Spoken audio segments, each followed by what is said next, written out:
갈라디아서 오늘 2장입니다. 2장 1절부터 14절까지만 오늘 하겠어요.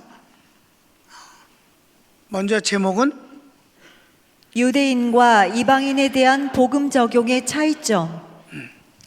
유대인과 이방인들에 있어서 복음은 똑같아요.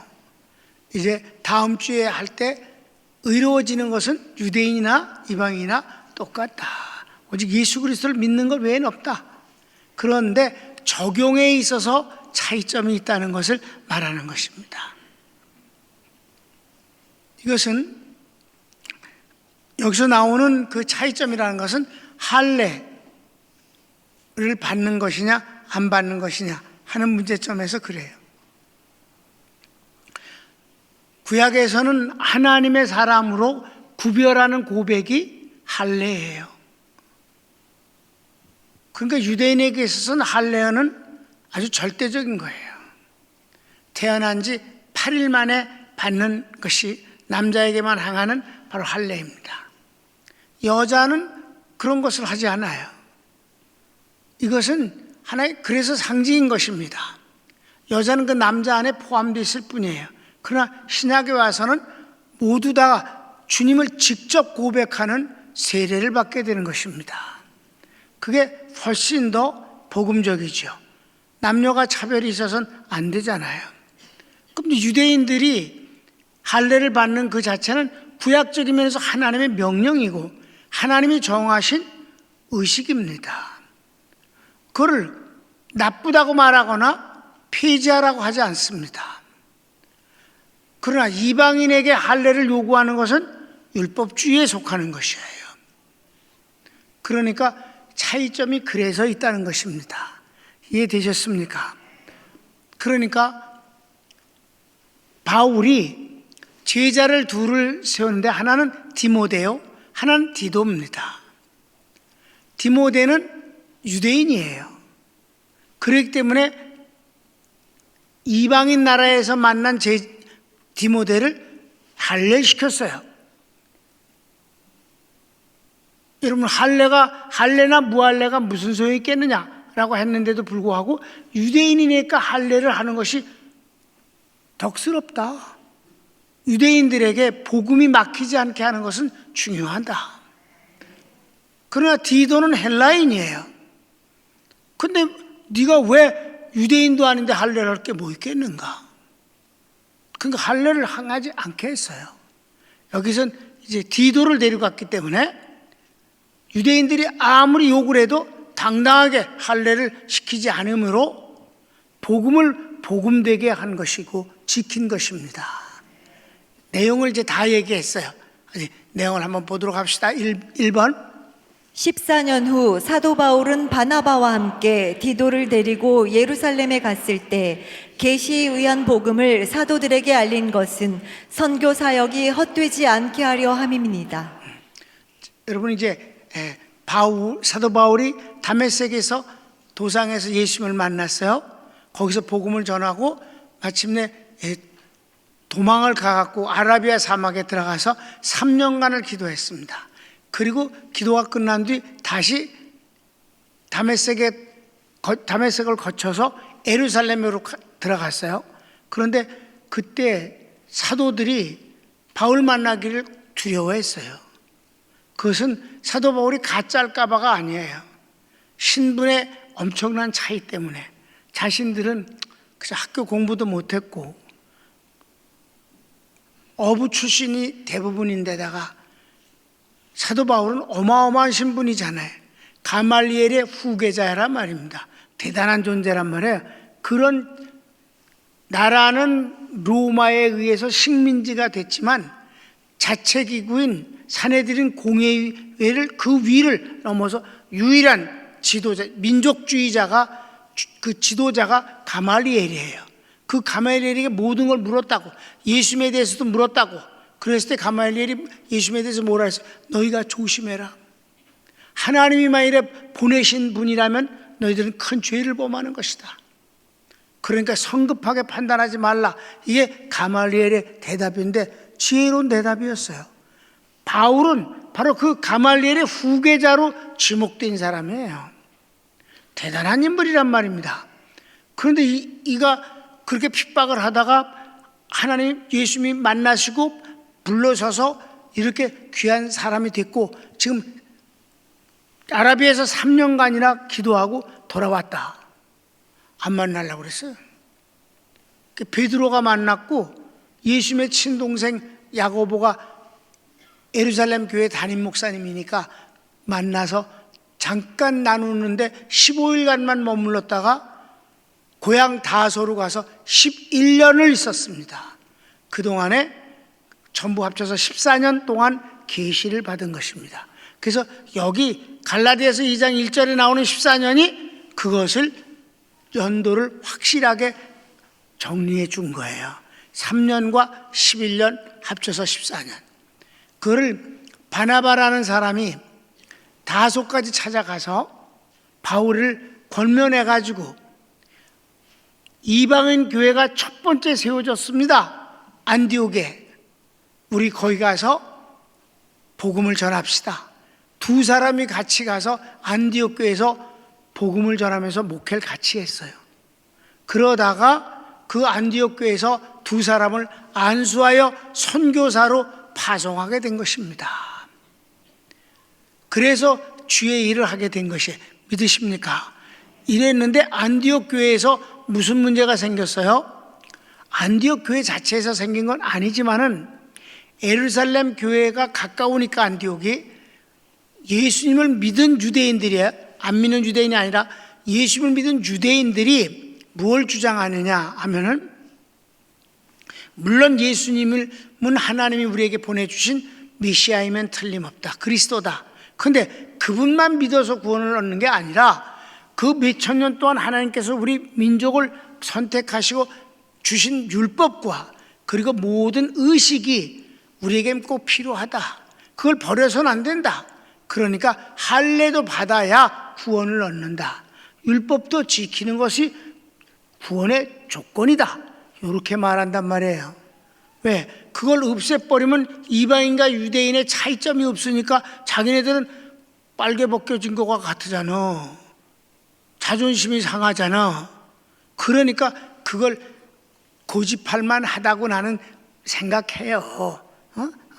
그런 상황이 자꾸만 가까운 이 첫 번째 생겨진 이방인 교회가 안디옥 교회니까 예루살렘 교회에서 와갖고 자꾸만 잔소리를 한단 말이에요. 그런 잔소리를. 그러니까 사도 바울이, 자, 이 문제에 대해서 당신들이 어떻게 생각하는지, 그러면서 바나바와 바울이 이방 세계에 가서 복음 전하고 교회를 세운 것을 보고하면서 1차 선교를 보고한 것을 하면서 예루살렘 교회 사도들에게 어떻게 하겠는가 라고 질문을 했어요. 이거는 그네들의 판단을 따르겠다는 뜻이 아니라 사도 바울이 갖고 있는 건 분명한 복음적 가치는 정해져 있는 것이고, 너희들이 이걸 받아서 다시는 이런 율법주의자들이 이런저런 잔소리를 하지 못하게 할래 안 할래 이거예요. 그랬더니 사도들이 회의를 열었잖아요. 그게 사도행전 15장 전체예요. 회의를 열고 결론을 내렸습니다. 뭐라고? 우리도 짊어질 수 없는 율법을, 우리도 지킬 수 없는 율법을 이방인에게 짊어지게 해서는 안 된다. 예수님은 이 율법으로부터도 우리를 자유케 하신 분이다. 그러니까 절대로 이방인들에게 율법을 지키라고 하지 말고, 다만 예수 믿는 사람들이 비난을 받아서는 안 되기 때문에 몇 가지만은 우리가 조심하고 생활하는 게 좋겠다. 율법이 절대 아니다. 그래서 4가지만을 말한 거예요. 또 4가지를 얘기를 하면 다 아는 거니까 여기서 또 얘기를 하면 복잡하잖아. 짐승 목매달아 죽이지 말아라, 피 먹지 말아라, 그런 거, 이런 별거 아닌 거. 그리고 아주 성에서도 나쁜 어린아이들, 그런 것을 금하라. 이렇게 4가지만 딱 하고 안 한다고 그러더니 다 했네, 4가지. 그리고 이제 지나갔다 이 말이에요. 그것만 하라. 예, 베드로가 그걸 발표했어요. 이런 상황이라 이 상황에서 이 갈라디아 교회에서 이 문제가 또 다시 나온 거예요. 왜? 이 유대교에서 넘어온 이 예수 믿는 사람들은 언제나 말썽이에요. 왜? 포기를 안 해. 이렇게 다 정해졌어도 포기를 안 한다고. 그래서 여기서 그 고린도 후서는 징징거리면서 좀 변명도 하고 여러 가지를 많이 사도성을 증명하기 위해서 말했잖아요. 갈라디아 교회를 향해서는 꽝꽝꽝 그 권위를 선포한다 이 말이에요. 자, 1절 2절을 읽읍시다. 14년 후에 내가 바나바와 함께 디도를 데리고 다시 예루살렘에 올라갔나니 계시를 따라 올라가 내가 이방 가운데서 전파하는 복음을 그들에게 제시하되 유력한 자들에게 사사로이 한 것은 내가 다름질하는 것이나 다름질한 것이 헛되지 않게 하려 함이라. 그래서 이방인에게 복음을 전했을 때 하나님이 성령님이 어떻게 역사하셨는가를 당당하게 얘기했다. 그래서 그 복음을 전한 그 자체가 그 사도들이 알아주든 안 알아주든 그게 문제가 아니라 그것을 그대로 말했을 뿐이다. 그러므로 말미암아 우리가 한 일이 헛되지 않게 너희들이 만들지 않게 하기 위해서 말했노라. 그러니까 선언적 분위기예요. 2번 디도에게 할례를 행치 않는 것은 유대인 중 율법주의자들이 예수 그리스도 안에 있는 복음의 자유를 빼앗고 율법의 종으로 삼고자 함을 단호히 물리치고자 함입니다. 여기서 디도를 데려가는데 저가 이방인이기 때문에 절대 할례를 하지 않았다는 걸 드러냈어요. 그러니까 유대인들은 기분이 나쁘잖아. 그래도 너희들이 기분 좋으라고 할례를 할 필요가 없다. 이방인들이 할례를 할 필요가 없는 것이다. 왜? 할례가 구원의 표시가 아니니까. 세례가 신앙 고백이니까. 근데 뭐 세례를 받아야 구원을 받는 건 아니잖아요. 그냥 신앙 고백일 뿐이다. 자, 우리 성경을 읽읍시다. 3절부터 5절. 그러나 나와 함께 있는 헬라인 디도까지도 억지로 할례를 받게 하지 아니하였으니 이는 가만히 들어온 거짓 형제들 때문이라. 그들이 가만히 들어온 것은 그리스도 예수 안에서 우리가 가진 자유를 엿보고 우리를 종으로 삼고자 함이로되 그들에게 우리가 한시도 복종하지 아니하였으니 이는 복음의 진리가 항상 너희 가운데 있게 하려 함이라. 타협하지 않았다. 사도 바울의 복음을 전하는 자세는 뭐예요? 비타협 포용의 원리예요. 비타협이 우선이라고. 이제 오늘 베드로가 실수하는 것까지도 나오거든요. 사도 바울이 없었으면요, 정말 복음의 이 확실함이 드러난 것이 오늘의 2000년이 지나도록 선명하게 유지되기는 어려웠을 거예요.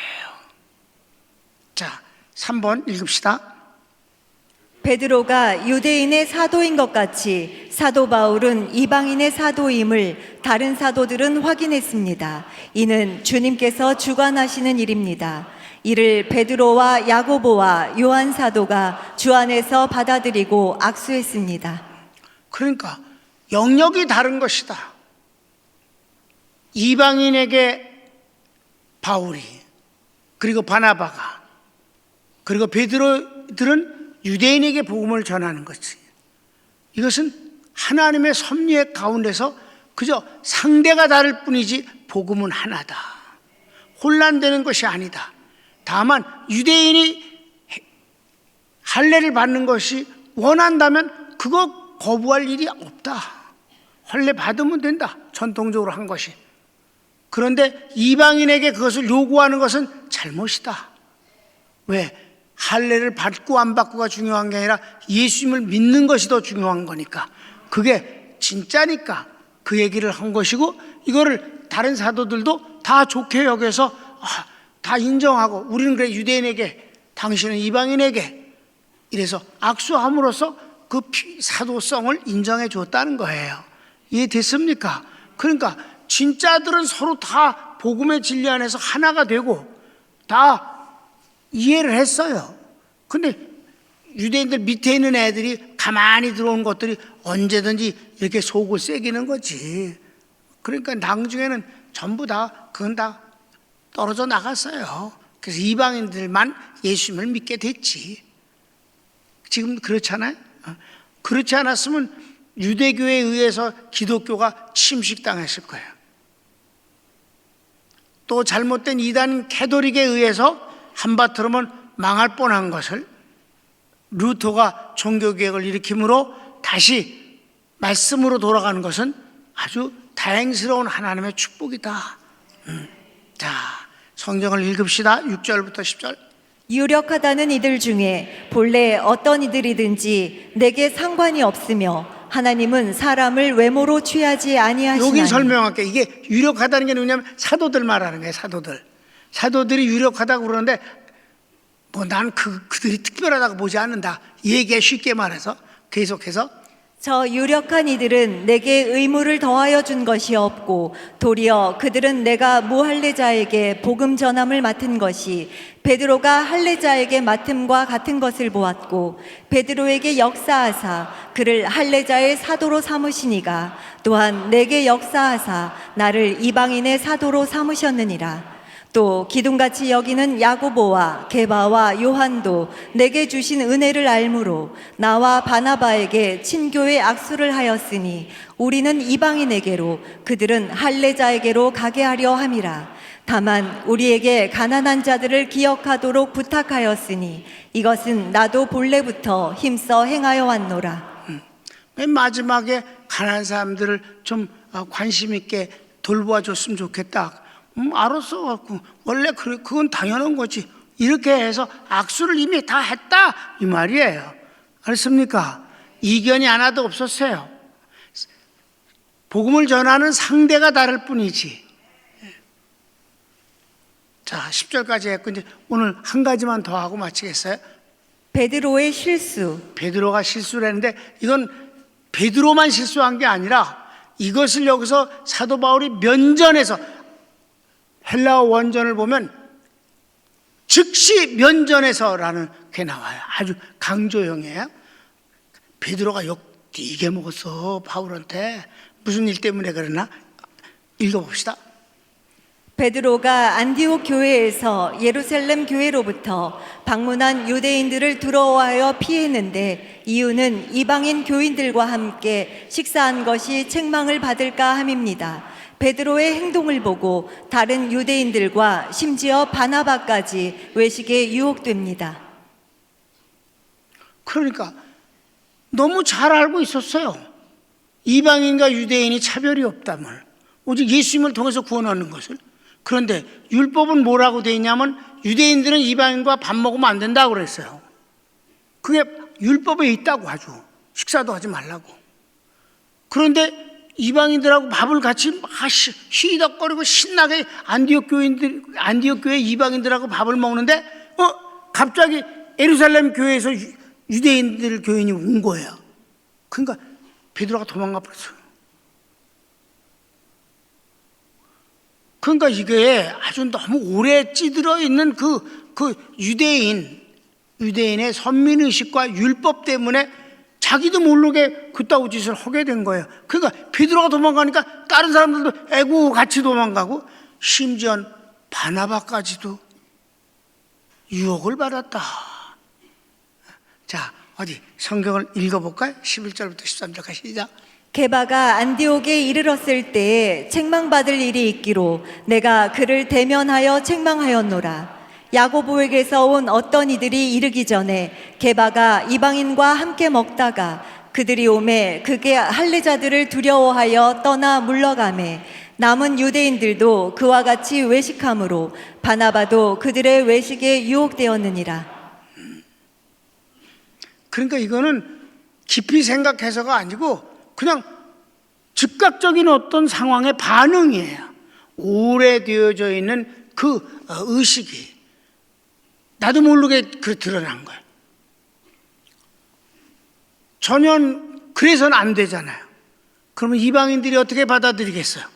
있을 수 없는 일이라고. 그럼 율법주의자가 돼버린 자는, 아니 생각 다 얘기를 통하는 것은 다 복음으로 다 이게 됐다니까.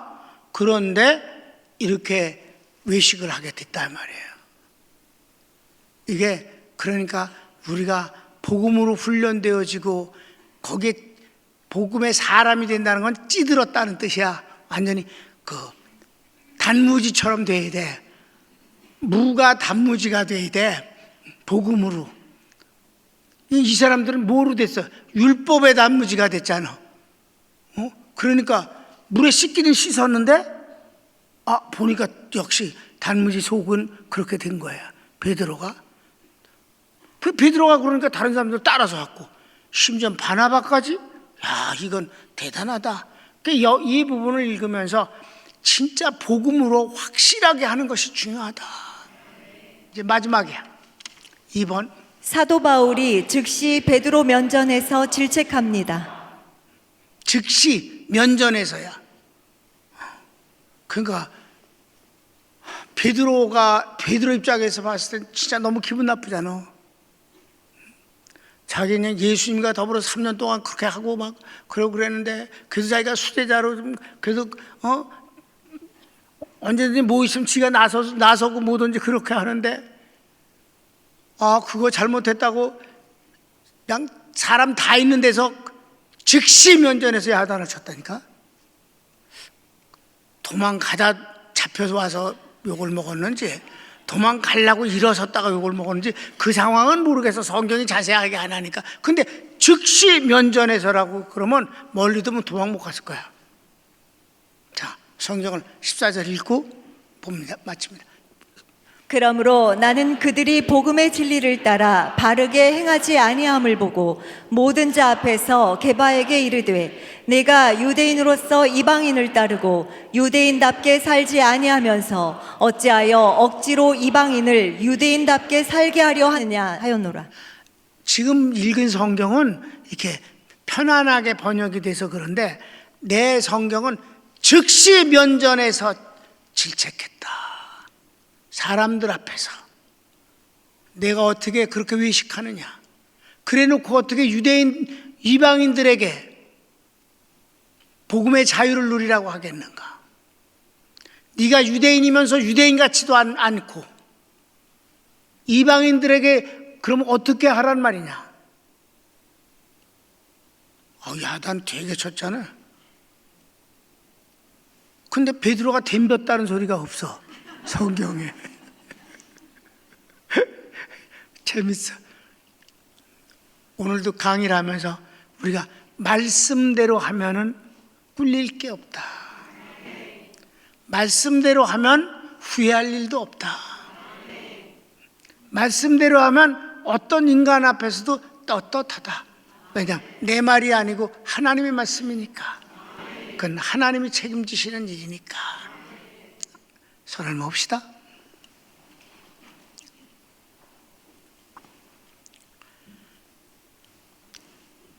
사랑하는 여러분, 사도 바울이 정말 하나님을 대적하는 아주 악한 자였으나 하나님이 그를 회개시킴으로 오히려 주님과 함께 살아왔던 제자들, 그들은 그저 이렇게 어리석음을 변하지, 부활하신 주님을 만난 이 사도 바울이 하나님을 얼마나 사랑하고 하나님 편에서 반듯하게 그렇게 복음을 외치는 모습에 우리는 얼마나 신선함을 느낍니까? 우리가 세상에 살아가면서 환경을 무시할 수는 없지만 환경에 끌려가서도 안 되는 것입니다.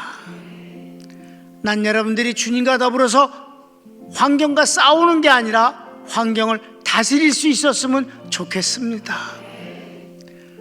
그 다스림이 꼭 거친 것이 아닙니다. 지혜와 믿음으로 부드럽게 얼마든지 다스릴 수가 있고 이길 수 있는 것입니다. 이 제목을 놓고 여러분과 여러분 자식들이 믿음을 가지고 세상을 살아갈 때 환경 때문에 부끄러운 믿음의 모습을 보이지 아니하고 아름답게 믿음으로 환경을 다스리는 축복을 주소서. 여러분, 목사님들은 맨날 그 환경 속에서 살기 때문에 갈등이 없지만은, 여러분 성도들은 사회생활을 하기 때문에 많은 면에서 갈등이 있을 수 있어요. 나는 여러분들이 그런 상황에서도 주님과 더불어서 승리하기를 바라며, 그래서 주님이 여러분을 칭찬하시고 그리고 주님이 여러분을 인하여서 기뻐하시기를 원합니다. 다 같이 주여 한번 부르기도 합시다. 주여, 오 사랑하는 주님